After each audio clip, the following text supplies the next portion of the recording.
கடவுள் நன்றி கெட்டோருக்கும் பொல்லாதோருக்கும் நன்மை செய்கிறார். உங்கள் தந்தை இரக்கமுள்ளவராய் இருப்பது போல நீங்களும் இரக்கமுள்ளவர்களாக இருங்கள் என்பதை ஆண்டவர் இயேசு கிறிஸ்து மையப்படுத்தி இன்றைய நற்செய்தியிலே மற்ற அனைத்தையும் சொல்லுகின்றார். அந்த வார்த்தைகள் பாருங்க. கடவுள் நன்றி கெட்டோருக்கும் பொல்லாதவர்களுக்கும் நன்மை செய்கின்றார். அவர் அனைவருக்கும் இரக்கம் காட்டுகின்றார். அதுபோல நீங்களும் மற்றவர்களுக்கு இரக்கம் காட்டுங்கள் என்று குறிப்பிடுகின்றார். அது யாராக இருந்தாலும், உங்களுடைய பகைவனாக இருந்தாலும், உங்களுடைய உற்றார் உறவினராக இருந்தாலும், யாராக இருந்தாலும் இரக்கத்தையும் அன்பையும் காட்டுங்கள் என்று ஆண்டவர் இயேசு கிறிஸ்து குறிப்பிடுகின்றார். புனித பவுலடியாரும் இன்றைய முதல் வாசகத்தின் வழியாக இதே கருத்தை எடுத்து சொல்லுகின்றார்.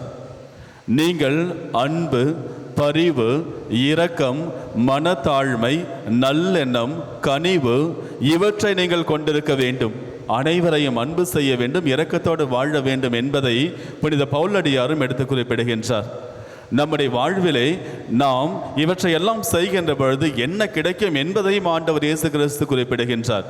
நீங்கள் இரக்கம் உடையவர்களாக இருக்கிறீர்கள் என்றால் நீங்கள் அதை பல மடங்காக இறைவனிடமிருந்து திரும்ப பெற்றுக்கொள்வீர்கள். நீங்கள் செய்கின்ற ஒவ்வொன்றையும் மற்றவர்களால் உங்களுக்கு செய்ய முடியவில்லை என்கின்ற பொழுது கடவுள் உங்களுக்கு அதை பல மடங்காக திருப்பி கொடுத்து கொண்டே இருப்பார் என்று குறிப்பிடுகின்றார்.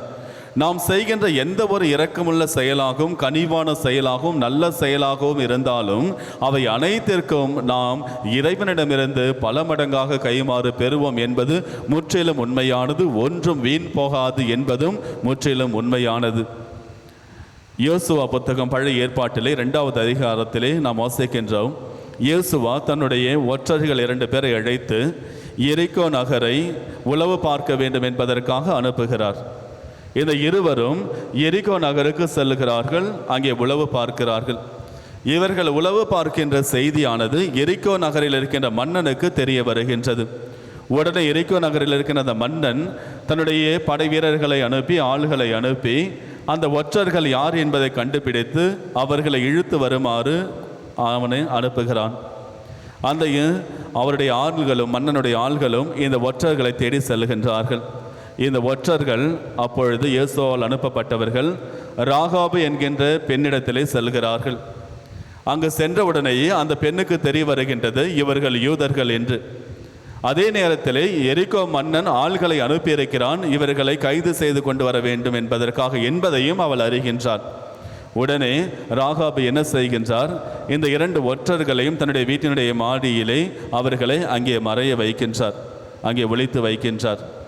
பிறகு எரிகோ மன்னனுடைய ஆள்கள் அங்கே வருகிறார்கள். வந்தவுடனேயே ராகாபு சொல்லுகின்றார், யூதர்கள் இங்கு கிடையாது, அவர்கள் இரவின் வேளையிலே இங்கு வந்தார்கள், அவர்கள் காலையிலே கிளம்பி அவர்கள் சென்று விட்டார்கள், இங்கு அவர்கள் இல்லை என்று குறிப்பிடுகின்றார். உடனே வந்த அந்த மன்னனுடைய ஆள்கள் அந்த ஒற்றர்கள் சென்ற வழியாக அவர்களை தேடி செல்லுகின்றார்கள். உடனே அவர்கள் அனைவரும் சென்ற பிறகு ராகாபு அந்த ஒற்றர்களை வெளியே வர வைக்கின்றார். வர வைத்து சொல்லுகின்றார், இதோ நான் உங்களுக்கு இரக்கத்தை காட்டி இருக்கின்றேன். நான் உங்களுக்கு இரக்கம் உள்ளவளாக நடந்து கொண்டது போல நீங்களும் இந்த நகரை கைப்பற்றும் பொழுது எனக்கு இரக்கம் காட்ட வேண்டும் என்ற ஒரே ஒரு கோரிக்கையை மட்டும் அவர்களிடத்திலே வைக்கின்றார். அந்த ஒற்றர்களும் நீர் எனக்கு செய்த அந்த நல் செயலுக்காக நிச்சயமாக நான் உங்களுக்கு இரக்கம் காட்டுவேன் என்று சொல்லிவிட்டு அதற்கான அடையாளமாக ஒரு சிவப்பு கயிறை கொடுத்துவிட்டு சென்று விடுகிறார்கள். பிறகு யோசுவாவும் அவருடைய படை வீரர்கள் அனைவரும் எரிகோ நகரை கைப்பற்றிய போது அங்கே காப்பாற்றப்பட்டவர் யார் என்றால் ராகாபும் அவருடைய குடும்பத்தார் மட்டும்தான்.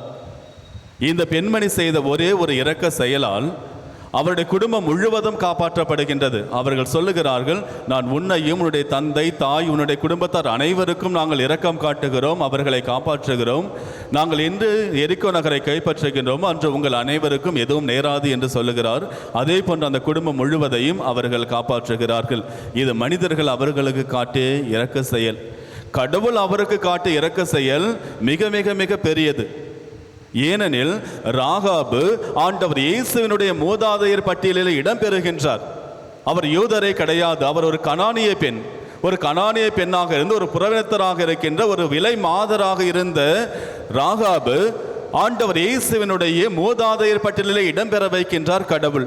அதுதான் நீங்கள் செய்கின்ற ஒரு இரக்க செயலாக இருந்தாலும் பல மடங்கு 1000 மடங்குக்கு மேலாக எண்ணற்ற நம்மால் அளவிடாத முடியாத அளவிலே கடவுள் நமக்கு இரக்கம் காட்டுவார் என்பதுதான் முற்றிலும் உண்மையான ஒன்று.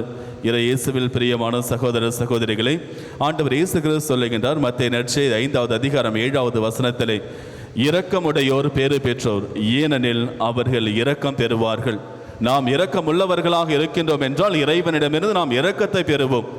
அதே நேரத்திலே நாம் இரக்கமற்றவர்களாக இருக்கின்றோம் என்றால் என்ன நிகழும் என்பதையும் புனித யாக்கோபு குறிப்பிடுகின்றார். 2வது அதிகாரம் 13வது வசனத்திலே சொல்லுகின்றார் யாக்கோபு, இரக்கம் காட்டாதவருக்கு இரக்கமற்ற தீர்ப்பு தான் கிடைக்கும், இரக்கமே தீர்ப்பை வெல்லும் என்று சொல்லுகின்றார். நம்முடைய இரக்க செயல்தான் பிற்காலத்திலே மற்ற வாழ்விலே நமக்கு நம்முடைய தீர்ப்பை வென்று கொடுக்கும் என்று யாக்கோபு குறிப்பிடுகின்றார். இயேசுவில் பிரியமானவர்களை, நாம் அனைவரும் இரக்கத்துடன் வாழ்வோம். ஆண்டவர் இயேசுவினுடைய அன்பையும் இரக்கத்தையும், கடவுளுடைய அன்பையும் இரக்கத்தையும் நாம் நிறைவாக பெறுவோம். ஆமீன்.